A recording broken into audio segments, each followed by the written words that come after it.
60,000 ವರ್ಷ ವಯಸ್ಸನ್ನು ಕಳೆದರೂ ನನಗೆ ವಯಸ್ಸಾದರೂ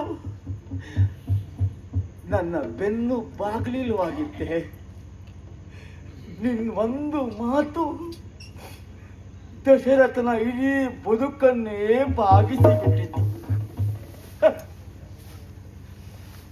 ಕಂಬು ಕಂಠಿನಿ ನೀನೆ, ಶಂಖದಂತ ಕೊರಳುಳ್ಳವಳು. ಶಂಖದಿಂದ ಯಾವತ್ತೂ ಅಪಸ್ವರ ಬರುವುದಿಲ್ಲ, ಕೈಕಾ ಬರುವುದಿಲ್ಲ. ಹಾಗೆ ಅಪಸ್ವರ ಬಂತು ಅಂತಾದ್ರೆ ಅದು ಶಂಖದ ದೋಷ ಅಲ್ಲವೇ? ಶಂಖವನ್ನ ಊದಿದವರ ದೋಷ. ಈ ಶಂಖವನ್ನ ಇನ್ಯಾರೋ ಊದಿದ್ರು ಹೇಗೆ ಕೈಕಾ?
ನಾನು ಬಂದಿದ್ದೇನೆ ಕೈಕಾ.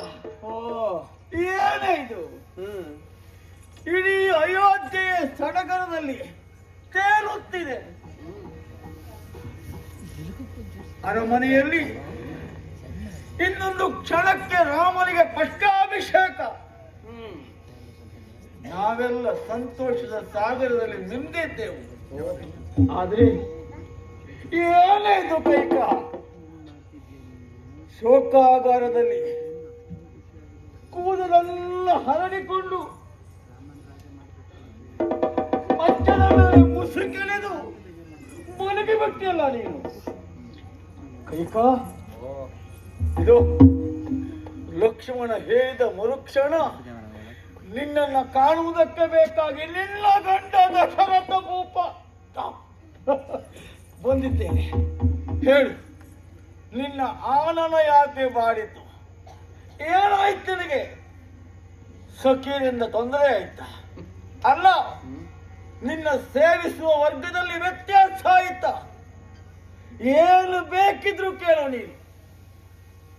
ಈಡೇರಿಸುವುದಕ್ಕೆ ನಿನ್ನ ಗಂಡ ದಶರಥ ಬದ್ಧನಾಗಿದ್ದಾನೆ. ಏನಾಯ್ತು ಇದೆಲ್ಲ? ಏನಾಯ್ತಲ್ಲ? ಏನ್ ದೇವ್ರೆ, ಕೂತಲ್ಲ ಎಂತಲ್ಲ ಇದಲ್ಲ. ಅಂತೂ ಯಾರು ಬರ್ಬೇಕಾಗಿತ್ತು ಅವ್ರು ಬಂದ್ರು ಅಂತ ಆಯ್ತು. ನಾ ಬರದೇ ಇರ್ತೇನೆ. ವಲ್ಲಭ, ಓ ವಲ್ಲಭ ಕೇಳಿಲ್ಲ ಮನದಲ್ಲಿರುವ ಕ್ಲೇಶ, ವಲ್ಲಭ ಕೇಳಿಲ್ಲ ಮನದಲ್ಲಿರುವ ಕ್ಲೇಶ, ಎಲ್ಲ ನಿನ್ನೋಡನೆ ಬೇಳೆ ಕಲ್ಯಾಣಾಂಗ ಕೇಳು, ವೇಷವೆಲ್ಲ ನಿನ್ನೋಡನೆ ಬೇಳೆ ಕಲ್ಯಾಣಾಂಗ ಕೇಳು.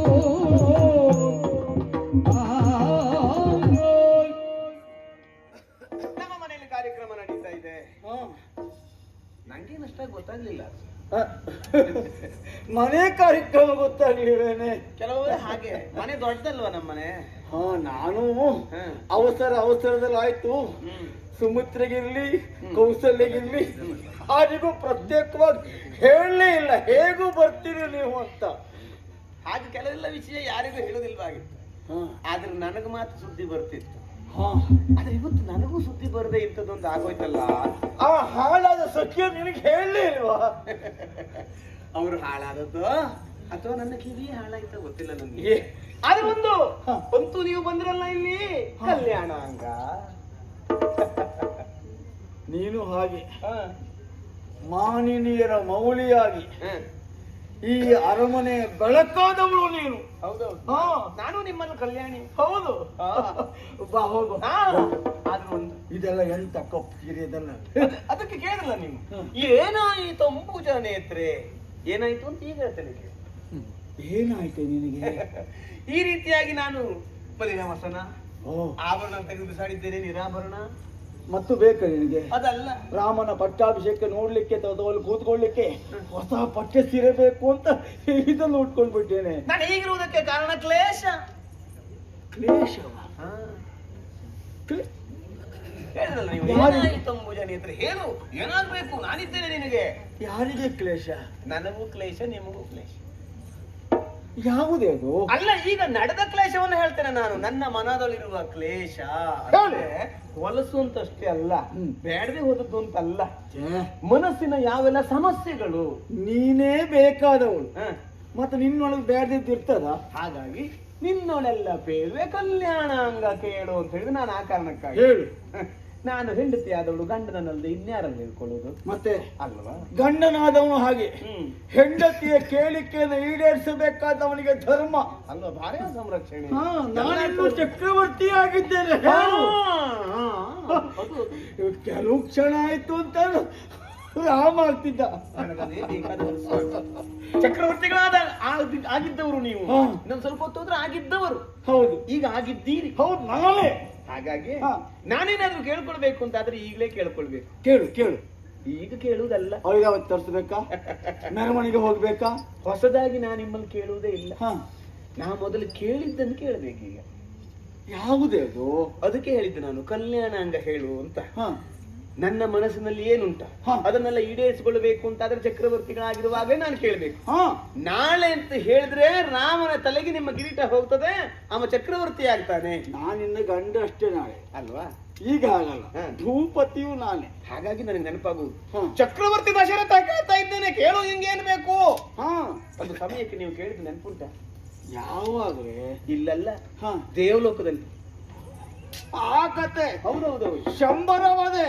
ಶಂಬರವಧಿಯ ಕಾಲಕ್ಕೆ ಹೋಗುವಾಗ ಆವಾಗ ನೀನು ಮಾಡಿದ ಸಾಹಸ ಕಾರ್ಯ ನನಗೀಗೂ ನೆನಪುಂಟು, ಅದನ್ನ ಮರಿಲಿಕ್ಕೆ ಇಲ್ಲ. ಅದಕ್ಕೆ ಹೇಳಿದ್ದು ನಿನ್ನ ಒಬ್ಬಳ ಕಾರ್ಯ ಇಲ್ಲ ಅಂತಾದ್ರೆ ದಶರಥ ಭೂಪಾಲ ಯಾವತ್ತೇ ಕಾಲವಶನಾಗ್ತಾ ಇದ್ದ ಏನು. ಅದ್ರೊಂದು ಅದೆಲ್ಲ ವಿಷಯ ಉಳಿದ ರಾಣಿಯರಿಗೆ ಗೊತ್ತಾಗದೆ ಹೋದ್ರು ನನಗೆ ಮೊದಲು ಗೊತ್ತಾಗಿತ್ತು. ಕೈಕಾಲನ್ನು ದೇವಲೋಕಕ್ಕೆ ಹೋಗ್ತೇನೆ, ನನ್ನನ್ನು ಕರ್ಕೊಂಡು ಹೋದದ್ದು ಅಲ್ಲಾದಂತಹ ಪರಾಭವ, ಅಲ್ಲದಂತಹ ಯಾವೆಲ್ಲ ಕಾರ್ಯಗಳು. ಆ ಕಾಲಕ್ಕೆ ನೀವು ಹೇಳಿದ್ದಲ್ವ, ಫಲ ನೀನು ಉಳಿಸಿದ್ದು ಕೇವಲ ನಿನ್ನ ಗಂಡನನ್ನಲ್ಲ, ಸೂರ್ಯವಂಶದ ಚಕ್ರವರ್ತಿಯನ್ನ. ಅಯೋಧ್ಯೆ ಚಕ್ರವರ್ತಿ ಅಷ್ಟೇ ಅಲ್ಲ, ಸೂರ್ಯವಂಶದ ಪ್ರತಿ ಸೂರ್ಯನ ಉಳಿಸಿಕೊಟ್ಟವಳು ನೀನು. ಆ ಕಾರಣಕ್ಕಾಗಿ ಕೊಟ್ಟೆ ನಿನಗೆ 2 ವರ. ಕೇಳಿಕೊ ಅಂತ ಹೇಳಿದೆ. ಹೌದಾ? ನಾನು ಎಷ್ಟು ಒತ್ತಾಯ ಮಾಡನೆ, ನಾ ಕೇಳಿಲ್ಲ. ನ್ಯಾಸವಾಗಿ ನನ್ನೆಲ್ಲ ಬಯಕೆಗಳನ್ನು ಈಡೇರಿಸುವಂತಹ ನನ್ನ ವರ ನೀವಿರುವಾಗ ಮತ್ತೆ ಬೇರೆ ಬೇಕ ನಂಗೆ ವರ? ಬೇಡ ಅಂತ ಹೇಳಿದೆ. ಹೌದಾ? ಆಯ್ತು ಅಂತ ಹೇಳಿದೆ ನಾನು. ನ್ಯಾಸವಾಗಿ ನಿಮ್ಮಲ್ಲೇ ಇರ್ಲಿ ಅಂತ ಹೇಳಿದೆ. ಹೌದು, ಅದು ಬೇಕು ಅಂತ ಹೇಳಿದ್ದೆ. ಹೌದಾ? ನೀವೀಗ ಹೇಳಿಲ್ಲ ಚಕ್ರವರ್ತಿಯೇ ನಾನು. ಹೌದು. ನಾಳೆ ಅಂತ ಹೇಳಿ ನೀವು ಹೀಗೆ ಬಂದು ಹೇಳುದಿಲ್ಲ, ನಿನ್ನ ಗಂಡನೇ ನಾನು, ಚಕ್ರವರ್ತಿಯೇ ನಾನು ಅಂತ ಹೇಳುದಿಲ್ಲ. ಚಕ್ರವರ್ತಿಗಳಾಗಿರುವಾಗ ನೀವು ಮಾಡಿದ ಮಾತು ಚಕ್ರವರ್ತಿಗಳಾಗಿರುವಾಗಲೇ ಈಡೇರಿಸಬೇಕು ಅಂತ ನನ್ನ ಆಸೆ. ಹಾಗಾಗಿ ಅದು ವಂಶಕ್ಕೂ ದ್ರೋಹ ಅಲ್ವಾ, ಅಪಚಾರ ಪೀಠಕ್ಕೆ. ಚಕ್ರವರ್ತಿಯಾಗಿ ಕೊಟ್ಟ ಮಾತನ್ನ ಚಕ್ರವರ್ತಿಯಾಗಿರುವ ಕಾಲಕ್ಕೆ ಈಡೇರಿಸಬೇಕು. ಹಾಗಾಗಿ ಆ 2 ವರಗಳನ್ನ ನಾನೀಗ ಕೇಳಬೇಕು ಅಂತ ನಿಮ್ಮನ್ನು ಇಷ್ಟೊಂದು ಮಾತಿ ಇಂಥದ್ದು ಸಿದ್ಧ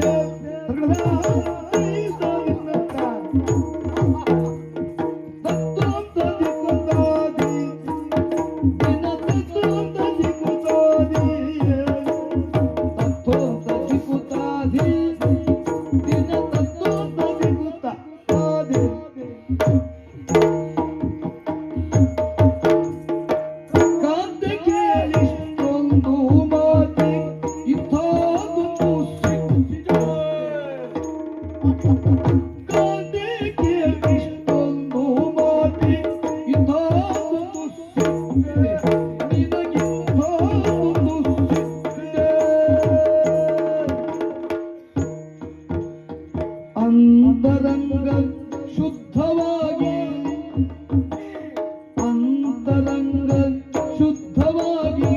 ಶುದ್ಧವಾಗಿ ಬೇಡಿಕೊಂಡ ಕೊಟ್ಟೆ. ಅಂತರಂಗ ಶುದ್ಧವಾಗಿ ಬೇಡಿಕೊಂಡ ಕೊಟ್ಟೆ.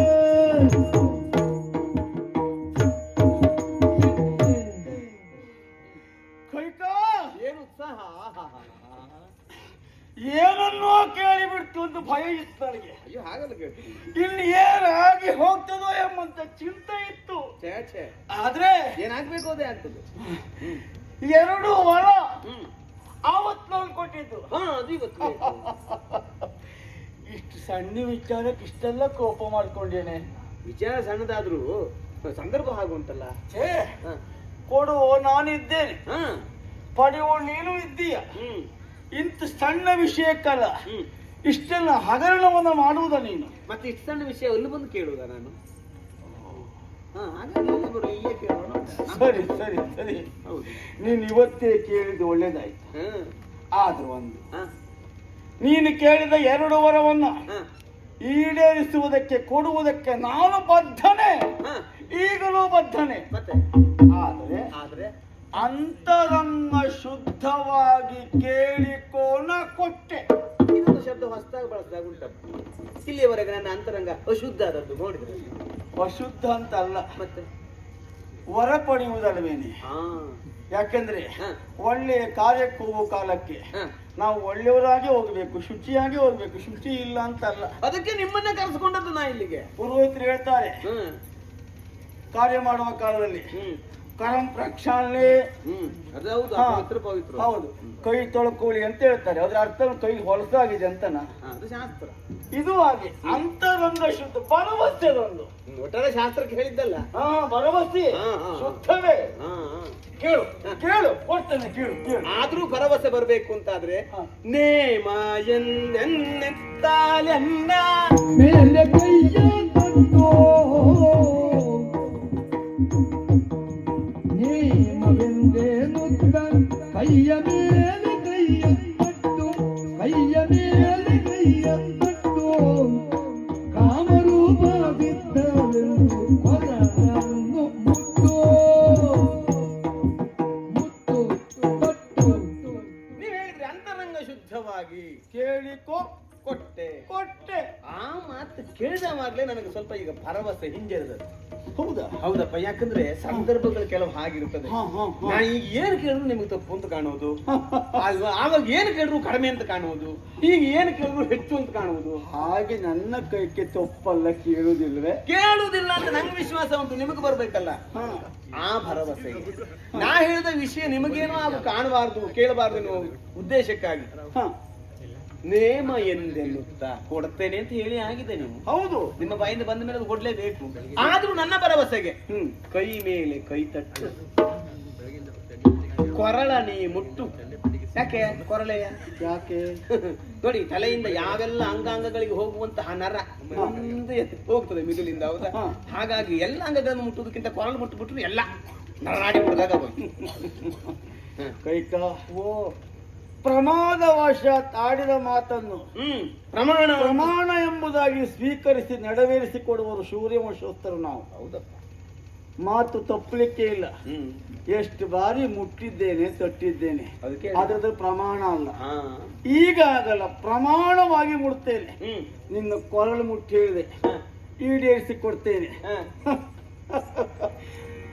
ನಿನ್ನ ಕೈ ಮೇಲೆ ಕೈ ಇಟ್ಟು ಹೇಳುವ ಕಾಲಕ್ಕೆ ಮತ್ತೊಂದು ಮಾತು ಸೇರಿಸ್ತೇನೆ. ಏನು? ನನ್ನ ಮಗ ರಾಮಚಂದ್ರನ ಆಣೆಯಾಗಿಯೂ ಕೇಳಿಕೊಳ್ಳುವ ಕೊಟ್ಟೆ. ಭೂಮಿಯ ಎಲ್ಲ ಪುತ್ರ ಭರತ ನಿಂಗೆ ಕೊಟ್ಟು, ಭೂಮಿಯ ಈ ಎಲ್ಲ ಪುತ್ರ ಕೊಟ್ಟು, ಭರತ ನಿಂಗೆ ಕೊಟ್ಟು, ರಾಮಚಂದ್ರನ ನೀ ಹೊತ್ತಿ ವನವಾಸ ಕೊಟ್ಟು, ವನವಾಸ ಕೊಟ್ಟು. ವಿಶ್ವಾಸ ಇದೆ ನನಗೆ, ಅನುಮಾನವೇ ಇಲ್ಲ. ನಿನ್ನ ಮೇಲೆ ನನಗುಂಟು. ಹಾಗಾಗಿ ಏನು ಕೇಳಿದ್ರು ಕೊಡ್ತೀರಿ. ಪರ ಒಂದು ಕೇಳ ಕೇಳಿ ತಡ ಮಾಡಬೇಡ, ಮತ್ತೆ ಪಟ್ಟಾಭಿಷೇಕ ಆಗ್ಬೇಕು. ಅದಕ್ಕೆ ನಾ ಕೇಳ್ಬೇಕು. ಹೌದು, ನೀ ಬೇಗ ಬರ್ಬೇಕು ಅಲ್ಲಿ. ಅದಕ್ಕೆ ಬೇಗ ಕೇಳ್ಬೇಕು. ಯಾಕೆ? ರಾಮ ಸಿಂಹಾಸನ ಏರ್ಬೇಕು. ಬೇಗ ಕೇಳು, ಬೇಗ ಕೇಳು. ಮುಹೂರ್ತ ತಪ್ಪಿ ಹೋಗ್ಬಾರ್ದು. ಹೌದು ಹೌದು ಹೌದು. ಈಗಾಗಲೇ ಸಮೃದ್ಧವಾಗಿ ಎಲ್ಲ ಶೃಂಗಾರಗೊಂಡಿದೆ ಇಡೀ ಅಯೋಧ್ಯೆ. ಹೌದು, ಮುಹೂರ್ತ ಹತ್ರ ಬರ್ತಾ ಇದೆ. ಈ ಅಯೋಧ್ಯೆ ನೀನು ಒಂದೇ ಹೀಗಿರುವುದು. ಹೌದೌದು, ಈ ಮುಹೂರ್ತ ಹತ್ರ ಬರ್ತಾ ಇದೆ. ಬರುತ್ತಿರುವಂತಹ ಪವಿತ್ರವಾದ ಒಳ್ಳೆಯ ಶುಭ ಮುಹೂರ್ತದಲ್ಲಿ ಈ ನಾಡಿನ ಅಲ್ಲ ಸಮಸ್ತ ಅಯೋಧ್ಯೆಯ ಪಟ್ಟವನ್ನ ನನ್ನ ಮಗ ಭರತನಿಗೆ ಕಟ್ಟು.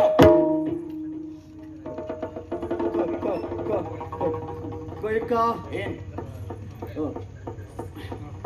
ಭರತನಿಗೆ ಪಟ್ಟ ಕಟ್ಟು. ಆಯ್ತು ಕೈಕ. ರಾಮನಾದರೇನು, ಭರತನಾದರೇನು?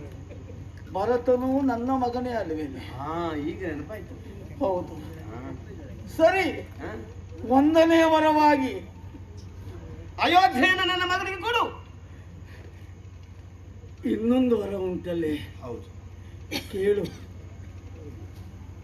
ರಾಮಚಂದ್ರನ ಈ ದಿನವೇ ವನವಾಸ ಕಟ್ಟು.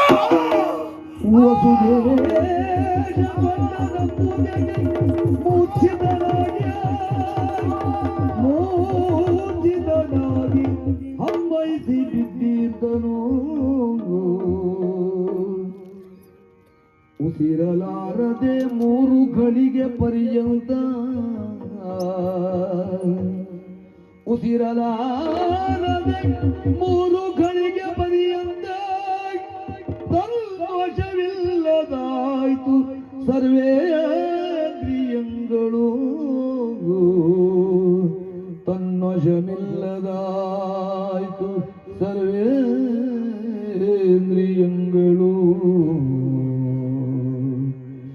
ಬಿಸಜಲೋಚನೆ ಕೈಕೇಯನೋ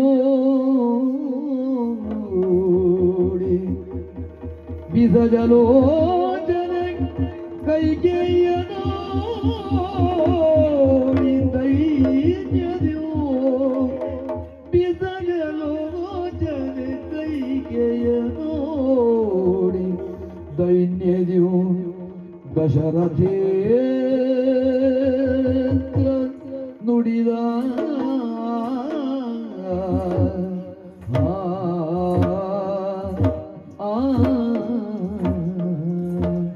ದೈನ್ಯದ್ಯೋ ದಶರಥೇಂದ್ರ ನುಡಿದೋ ಕಂಬು ಕಂಠೇನಿ ಚಾರುಶೀಲ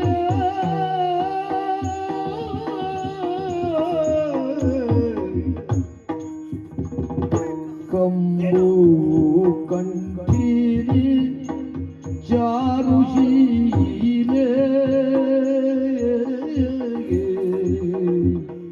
ಕಂಬು ಕಂಠೇನಿ ಚಾರುಶೀಲೆ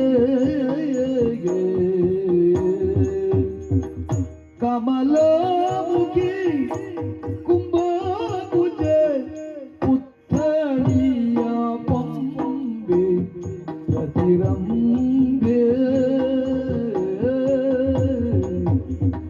ಕಮಲಮುಖಿ ಕುಂಭಕುಜ ಪುತ್ಥಳಿಯ ಪಂಬೆ ಪ್ರತಿರಂಬೆ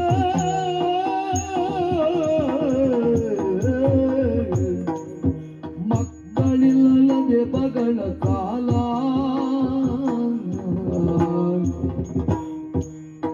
ಮಕ್ಕಳಿಲ್ಲದೆ ಬಗಳ ಕಾಲ ನಾನಿರಲು ದುಃಖದೊಳಗಾಗ ಮುನಿಪಾಲ ನಾನಿರಲು ದುಃಖದೊಳಗಾಗ ಮುನಿಪಾಲ ಬಂದೆ ಮಗೆ ಅಕ್ಕರಿಂದುಪದೇಶವಿತ್ತುದಿದು ಮೂಲ ಮುನಿಪಾಲ ಬಂದೆ ಮಗೆ ಅಕ್ಕರಿಂದುಪದೇಶವಿತ್ತುದಿದು ಮೂಲ ಕಂಬು ಕಂಠಿನಿ ಚಾರುಶೀಲ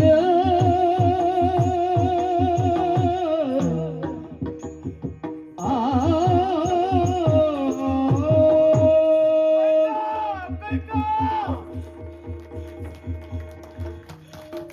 ಕೈಕಾ ಕೈಕಾ ಏನಾಯ್ತು ಕೈಕಾ? ಎರಡು ವರ ಕೇಳಿಕೊ ಅಂತ ಹೇಳಿದ ಮರುಕ್ಷಣವೇ ರಾಮಚಂದ್ರ ವನವಾಸಕ್ಕೆ ಹೋಗಬೇಕು. ಕೈಕಾ, ಎಂಥವಳು ನೀನು? ನಿನ್ನ ಬಗ್ಗೆ ಅದೆಷ್ಟು ಅಭಿಮಾನ ಈ ದಶರಥನಿಗೆ. 60,000 ವರ್ಷ ವಯಸ್ಸನ್ನ ಕಳೆದರೂ ನನಗೆ ವಯಸ್ಸಾದರೂ ನನ್ನ ಬೆನ್ನು ಬಾಗಿಲಿಲ್ವಾಗಿದ್ದೆ. ನಿನ್ನ ಒಂದು ಮಾತು ದಶರಥನ ಇಡೀ ಬದುಕನ್ನೇ ಬಾಗಿಸಿಬಿಟ್ಟಿತು. ಕಂಬು ಕಂಠಿನಿ ನೀನು, ಶಂಖದಂತ ಕೊರಳುಳ್ಳವಳು. ಶಂಖದಿಂದ ಯಾವತ್ತೂ ಅಪಸ್ವರ ಬರುವುದಿಲ್ಲ ಕೈಕಾ, ಬರುವುದಿಲ್ಲ. ಹಾಗೆ ಅಪಸ್ವರ ಬಂತು ಅಂತಾದ್ರೆ ಅದು ಶಂಖದ ದೋಷ ಅಲ್ಲವೇ, ಶಂಖವನ್ನ ಊದಿದವರ ದೋಷ. ಈ ಶಂಖವನ್ನ ಇನ್ಯಾರೋ ಊದಿದ್ರು ಹೇಗೆ ಕೈಕಾ? ಕೈಕಾ, ಹೆಣ್ಣು ಹುಟ್ಟುವಾಗಲೇ ದೇವರು ಅಮೃತ ಸದೃಶವಾದಂತ ಹಾಲನ್ನ ಹೆಣ್ಣಿನ ದೇಹದ ಒಳಗೆ ಇಡುತ್ತಾನಂತೆ. ಕುಂಭಕುಚೆ ನೀನು, ಅಮೃತವಾದಂತ ಅಮೃತ ತುಲ್ಯವಾದಂತ ಕ್ಷೀರವನ್ನ ನಮ್ಮ ಮಕ್ಕಳಿಗೆ ಕೊಟ್ಟವಳು. ಭರತ್ ಆಡುತ್ತಿರುವಂತ ಅಲ್ಲ, ಅಳುತ್ತಿರುವ ಭರತವನ್ನ ಬಿಟ್ಟು ಆಡುತ್ತಿರುವ ರಾಮನಿಗೆ ನೀನು ಸ್ತನ್ಯಪಾನ ಮಾಡಿಸಿದಂತ ತಾಯಿ. ಅಂತ ಅಮೃತ ಚೆಲ್ಲಬೇಕಾದಂತ ನಿನ್ನ ಕುಂಭಕುಚಗಳಿಂದ ವಿಷ ಹುಟ್ಟಿದ್ದೇನೆ ಕೈಕಾ. ಪುತ್ಥಳಿಯ ಗೊಂಬೆ ನೀನು, ನನ್ನ ಕೈಕಾ. ಪ್ರತಿರಂಬೆ ಗೊಂಬೆ ನಾನು ಬೀಗ್ತಾ ಇದ್ದೆ. ಶುದ್ಧವಾದ ಬಂಗಾರದಿಂದ ಯಾವ ಆಭರಣವೂ ಆಗುವುದಿಲ್ಲ ಕೈಕಾ. ಸ್ವಲ್ಪ ಮಟ್ಟಿಗೆ ತಾಮ್ರ ಸೇರಿಸಲೇಬೇಕು. ಆದರೆ ಕೈಕೆ ಎಂಬಂತ ಬಂಗಾರದ ಗೊಂಬೆಗೆ ತಾಮ್ರವೇ ಹೆಚ್ಚು ಬೆರಕೆ ಆಯ್ತೇನೆ. ಇಲ್ಲ ಕೈಕ, ಸಾಧ್ಯ ಇಲ್ಲ. ಮಕ್ಕಳಿಲ್ಲ ಎಂಬುದಾಗಿ ಬಹುಕಾಲ ನಾನು ಚಿಂತೆಯಲ್ಲಿದ್ದವ, ದುಃಖದಲ್ಲಿದ್ದವ. ಆಮೇಲೆ ಪುತ್ರ ಕಾಮೇಷ್ಟಿಯ ಮಾಲುವ ಮೂಲಕ್ಕೆ ಮುಖೇನವಾಗಿ ನಿಮ್ಮ ಮೂವರಲ್ಲಿ 4 ಮಕ್ಕಳಿಗೆ ನಾ ತಂದೆಯಾದ ಕೈಕ. ರಾಮನ ಕಂಡ್ರೆ ನನಗೆ ಅತಿಯಾದ ಪ್ರೀತಿ. ಅದರ ಅರ್ಥ ಉಳಿದವರನ್ನ ತಿರಸ್ಕಾರ ಮಾಡಿದ್ದೇನೆ ಅಂತ ಅಲ್ಲ. ಆ ಮುಖದಲ್ಲಿರುವಂಥ ನಗುವನ್ನು ಕಂಡಾಗ ನನ್ನ ಬದುಕಿನ ಎಲ್ಲವನ್ನ ಮರೆಯುವಂತ ಮುದ್ದಾದ ಮಗು ರಾಮ. ಆ ರಾಮನನ್ನು ನಾನು ಅರೆ ನಿಮಿಷ ಮಾತ್ರ ರಾಘವನ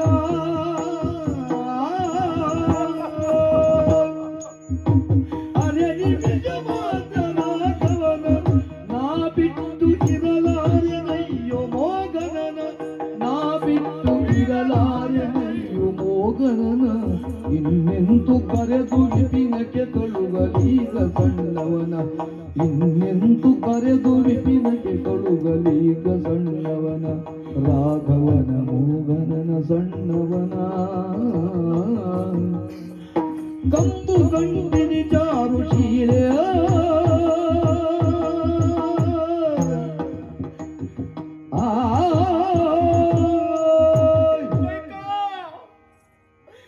ರಾಮ ನನ್ನ ದೇಹದ ಉಸಿರು ರಾಮ, ದಶರಥನ ಪ್ರಾಣ ರಾಮ. ಆ ರಾಮನನ್ನ ಕರೆದು